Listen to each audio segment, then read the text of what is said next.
نبي سلام عليك يا رسول سلام عليك يا حبيب سلام عليك صلوات الله عليك. அந்த அளவுக்கு இல்லை. அல்லாஹ் தாலாவுடைய சிந்தனைகள் எந்த அளவுக்கு நாம் நம்முடைய கல்வியில் குடியிருக்கு என்பதற்கு நாமே பொறுப்பு. அப்போ நம்முடைய வாழ்க்கையை பொய்யான வாழ்க்கையான துனியாவிலே நம்ம மூழ்கிட்டோம். அதை விட்டு வெளியே வரவே முடியவில்லை. நம்மில் இருக்கக்கூடிய அல்லாஹ்வுடைய இருக்குதல், அல்லாஹ் நம்முடைய இருக்கிறாங்கிற அந்த உணர்வை வெளியே வர விடாமல் தடுக்கிறது என்னங்க? நம்முடைய ஆசைகள், பேராசைகள், நம்மில் இருக்கக்கூடிய தீங்கான செயற்பாடுகள், நஃப்ஸுடைய வீணான எண்ணங்கள், நஃப்ஸுடைய தீய குணங்கள் நம்மளே மூழ்கி இருக்கிறதுனால அதை விட்டு வெளியே வர முடியாம அது மூடிக்கிட்டு இருக்கு. அது தடுத்துக்கிட்டு இருக்கு. அல்லாஹ் தாலா ஹைர் செய்யக்கூடியவன், அல்லாஹ் ஹைரையே நாடக்கூடியவன். நமக்கு விளங்கியிருந்தாலும் ஹைரிஹி சர்ரிஹி மினல்லாஹி தஆலா என்ற அந்த ஈமானிலே நாம் சரிபாடாக இல்லை. நம்ம என்ன விளங்கியிருக்கிறோம்? ஹைர் நடந்தால் அல்ஹம்துலில்லாஹ் அல்லாஹ் செய்தான். சரு நிகழ்ந்தால் நாம் அல்லாவே மறந்தோம். ஹைரும் சர்ரும் என்னை கொண்டு நிகழ்வு என்பதாக ஈமான் கொண்ட நிலையில் நாம் இருந்தாலும் அதை பயன்படுத்தாததினால் சரு நிகழும்போது நம்முடைய கல்வுகள் பலகீனம் அடைஞ்சிடுது. சரு பக்கமே கல்வு பூரா போயிடுது. அப்போ அல்லாஹ்வுடைய சிந்தனை இல்லாத நிலையிலே நம்முடைய கல்வு துனியாவிலேயே மூழ்கி கிடக்குது என்பதற்கு நாமே அத்தாட்சி. ஒவ்வொரு ஆட்களுக்கும் ஒவ்வொரு முடிவுகளுக்கும் ஒவ்வொரு நபர்களுக்கும் அல்ல, ஒவ்வொரு இன்சானுக்கும் அல்ல, ஒவ்வொரு முஸ்லீமுக்கு அல்ல, முடிவாக நமக்கு வரணும். என்ன வரணும்? ஒரு வைராக்கியமான எண்ணம் வரணும். மகான்கள் ஆனந்த வாழ்க்கை வாழ்ந்தார்கள், வாழ்ந்து கொண்டு இருக்கிறார்கள். கவலையற்ற நிலைமையில வாழ்ந்து கொண்டிருக்கிறார்கள். அதை அவர்களுடைய அந்த மேலான அந்த உணவை நமக்கு திணித்துக் கொண்டே இருக்கிறார்கள். நாம் அல்லாஹ்வுல இருக்கிற எவ்வளவு நேரம் செய்கிறோம்? அல்லாஹ்வுடைய உஜூது சிஃபாத் ஃபேல் மில்க் நம்மிலே இருக்குது என்று வழங்கின பிற்பாடு அல்லாஹ்வை தவிர யாரும் இல்லை என்று வழங்கிட்டோம். இப்ப நம்மிலே யார் குடியிருந்து நம்மை நிகழ்த்து இயக்குகிறார்கள் என்று வழங்கின பிற்பாடு நாம் எதை நாம் பயன்படுத்துகிறோம், எதை கொண்டு பயிற்சி பெறுகிறோம் என்று சொன்னால் அதுக்கு தான் உதாரணம் சொல்லி காமிச்சேன். ஒரு நிமிஷம் உட்காந்து அல்லாஹ்வுல திக்ர் செஞ்சு பாருங்க, தெரியும் நம்முடைய ஹாலத் என்ன. அல்லாஹ் பத்தி பேசுகிறோம், ரசூலை பத்தி பேசுகிறோம், வாழ்க்கை முறையை பத்தி பேசுகிறோம், அவங்களுடைய உணர்வை பேசுகிறோம். அதை கொண்டு நாம் விளங்கக்கூடிய அறியக்கூடிய போதனை கொண்டு நாம் செய்யக்கூடிய பயிற்சியே கிடையாது. அழகா பேசுகிறோம், நம்ம கல்விகள் அதெல்லாம் வரதான் செய்து இல்லாமல். ஒரு நாள் நல்லா சொல்லி காமிக்கக்கூடிய எல்லா சரித்திர குறிப்புகளும் நம்மளுடைய வாழ்க்கைக்கு அதை பயன்படுத்துவதற்காக நல்லா கொண்டு பார்க்கும். இப்போ பிரபு பேசுனார் இல்லையா, அல்லாஹ் தஆலா மறைவானவற்றை ஈமான் கொண்டவர்கள். பிலால் நாயகம் சொர்க்கத்தில் உங்களுடைய கால் எடுத்ததை கேட்டேன் என்பதாக ரசூலுல்லாஹ் சொன்னது என்னங்க? எப்போ ரசூலுல்லாஹ்வுடைய மறைவுக்கு பின்னால், பிலால் நாயகத்துடைய மறைவுக்கு பின்னால் நிகழக்கூடிய அந்த காட்சியை ரசூலுல்லாஹ் முன்கூட்டி சொன்னார்கள். அதை பற்றி சிந்திச்சிருக்கோமா? அதை பற்றி நம்ம நினச்சி பார்த்துருக்கோமா? என்ன மாதிரி நிகழ்கிறது என்பதாக நாம் விளங்கியிருக்கோமா? மகான்களுடைய ஏகோபித்த முடிவு என்னங்க? நீங்கள் அல்லாஹ்வை அடைந்து கொண்டால் உங்களுடைய நிலைமை என்ன? கல்புல அமைதி, சந்தோஷம், நிம்மதி. இதுதான் அல்லாஹ் அடைந்து கொள்வதற்கான பொறுப்பு. அல்லாஹ்வை அடைந்து கொண்டவனுக்கு என்ன பொறுப்பு? கல்புல அமைதி, சந்தோஷம், நிம்மதி. அதுக்கு முன்மாதிரியா ஸல்லல்லாஹு வாழ்க்கை முறையை தான் பார்க்குறோம். சுப்ஹானல்லாஹ். இந்த ஈமான் அல்லாஹ் நசீபாக்கணும் எல்லாத்துக்கும். நாளை காலையில பத்ரு சஹாபாக்களுடைய யுத்தம் இருக்கு. காலைக்கு நம்ம யுத்தத்துக்கு போறோம், நாளைக்கு ஹயாத்தோட இருப்போமா என்று தெரியாது. தூங்குறாங்க. முதல் நாள் இரவு தூங்குகிறார்கள். என்ன மாதிரி தூக்கம்? நாளைக்கு வாழ்வா சாவா என்று தெரியல. அந்த நிலையிலையும் அவர்கள் அமைதியாக தூங்கினார்கள் என்று சொன்னால் எப்படிப்பட்ட ஈமான் நல்லா கொடுத்துருக்கான். அல்லாஹ் அக்பர். அருமையானவர்களுடைய வாழ்க்கை முறையில் எவ்வளவு சிரமங்கள், துன்பங்கள், துயரங்கள், கஷ்டங்கள்.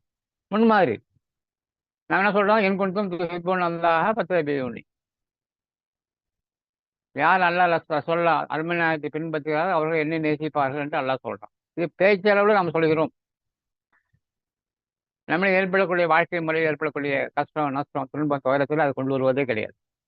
எப்போ மனசு பக்குவம் அடையும், இந்த அனுபவங்கள்லாம் ஏற்படணும். அப்போ எளிமை நீ கொண்டு வரணும், அதை பயன்படுத்தணும், அதுக்குள் கல்வியோடு அமைதி வரணும்.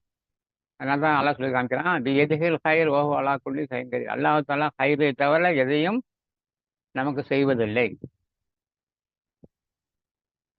குர்ஆன்ல அழகான ஆயத்து, அடிக்கடி சிந்திக்க கடமைப்பட்டிருக்கணும்.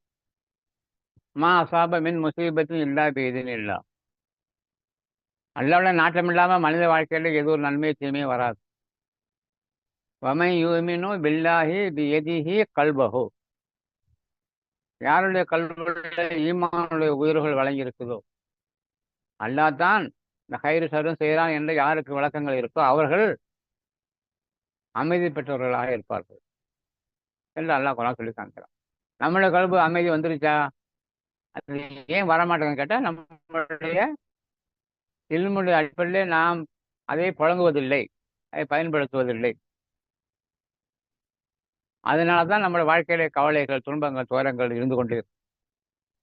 அது மாதிரி ஏற்படும் போது நம்மளுடைய இல்மை நாம் பயன்படுத்தி அந்த கல்வியில் அமைதியை கொண்டு வரணும். அதுதான் எளிமை அடையக்கூடிய பாக்கியம். பிறகு ஆலிம் கோர்ஸ் படிக்கிறாரு, படித்ததுடைய பிரதிபலிப்பு அவர் போதனையிலே தெரியுது. என்ன காரணம்? படித்த படிப்புடைய அந்த இல்ம ஆழமாக உட்கார்ந்துருக்கு. அதை பயன்படுத்துவதனால் நம்ம கல்வியில் இன்னும் அதிகமான இஸ்திகாமத்து ஏற்படும். நம்மளுடைய வாழ்க்கையில் ஏற்படக்கூடிய அதே தான் ஹைரு சரம் அல்லாஹ் நிகழ்வு என்று சொன்னால், அதில் பயன்படுத்தாதவரை நம்முடைய கல்வியையும் என்று சொல்லக்கூடிய இஸ்திகாமத்து நமக்கு வராது. எல்லா நிலைகளிலும் நம்முடைய கல்வியில் துனியாவுடைய சிந்தனைகள் மிகச்சி நிற்கும். நம்முடைய மனசு அல்லாஹ் அப்படி தான் படைச்சிருக்கிறோம். ஆரம்பமாக நாம் என்ன சொல்கிறோம்? துனியாவிலே ஏற்பட்ட பார்த்து அறிந்த எல்லா பதிவுகளும் கல்வியில் நம்ம நப்சுல உட்காந்துருக்கு, நம்ம மனசில் உட்காந்துருக்கு. நமக்கு எதை நினைத்தாலும் நமக்கு என்ன வருங்க? நாம் கேட்ட செய்திகள் அல்ல பார்த்த செய்திகள் நம்ம கல்வியில் வந்து அது பயம் இருக்கும். ஹைரான எண்ணங்களை கொண்டு நம்ம கல்வியில் வந்து ஆட்டம் வராது. சரான எண்ணங்கள் வரும்போது நம்ம கல்வி ஆட்டம் கண்டுடும். இதை விட்டு நம்ம நீங்கிறதுக்காக வேண்டித்தான் அல்லாஹ் தஆலா இறை ஞான போதனைகளே அல்லாஹ் நம்ம கொடுத்துட்டு இருக்கிறான். அதை கூட வெற்றி அடையணுங்கிற வைராக்கியமான எண்ணம் வராத வரையிலும் நாம் இதிலே வெற்றி பெற முடியாது. வெற்றி பெறணுங்கிற ஆசை நமக்கு வரணும். யாருடைய கல்வியில் ஈமான் தரைப்பாடு ஆகுன்னு கேட்டால், யாருடைய கல்வி ஆசைப்படுதோ, என்ன ஆசைப்படணுங்க? அல்லாஹ் அறிந்து அலைந்தே திருவேன் என்ற வைராக்கியமான ஆசை, வைராக்கியமான எண்ணம் கல்வியில் தரைப்பாடு ஆனால் தான் வெற்றி பெறணுங்கிற ஆசையை வரணும். துனியாவுடைய படிப்பில் நாம் எந்த அளவுக்கு வைராக்கியமாக இருக்கிறோம் இல்லைன்னு சொன்னால் வாழ்க்கையை நமக்கு அஸ்தமிச்சு போயிடும். ஸ்கூலில் தான் போதிக்கிறாங்க.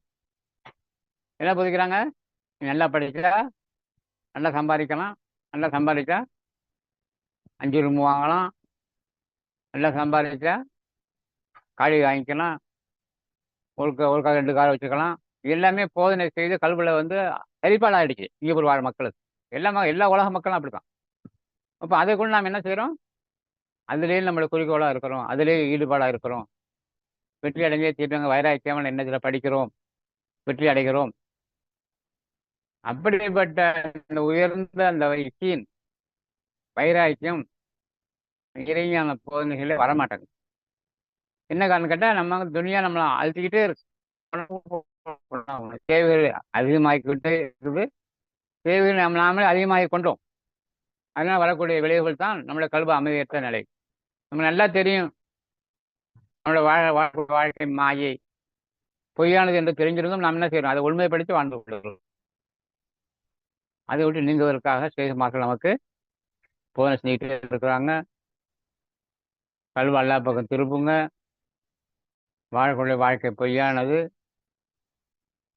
இருக்கிற மாதிரி இருக்கு ஆனால் இருக்காது, இல்லாத மாதிரி இருக்கக்கூடிய அல்லா நிரந்தரமா ஒவ்வொரு வஸ்துவிலையும் அவன் தான் காட்சியளிக்கிறான், அவன் தான் இயக்குகிறான், நாம் இயங்குகிறோம், நாம் நமக்கு சொந்தமில்லை என்ற அந்த ஞான பகுதியை நமக்கு விளக்கி நம்ம கல்வியை அமைதிப்படுத்தக்கூடிய வழிமுறைகளை வேகமாக சொல்லிக்கிட்டே இருக்கிறான்.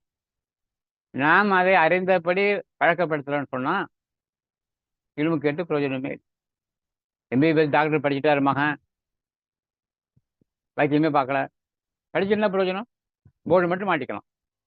அந்த நிலை தான் நம்முடைய நிலைமைகள் இருக்குது. கல்விக்கத்து ஞானம் அல்லாஹ் யாரு? சாத்தி சிபத்து அஃபல்லா தான் எல்லாத்துக்கும் தெரியுது.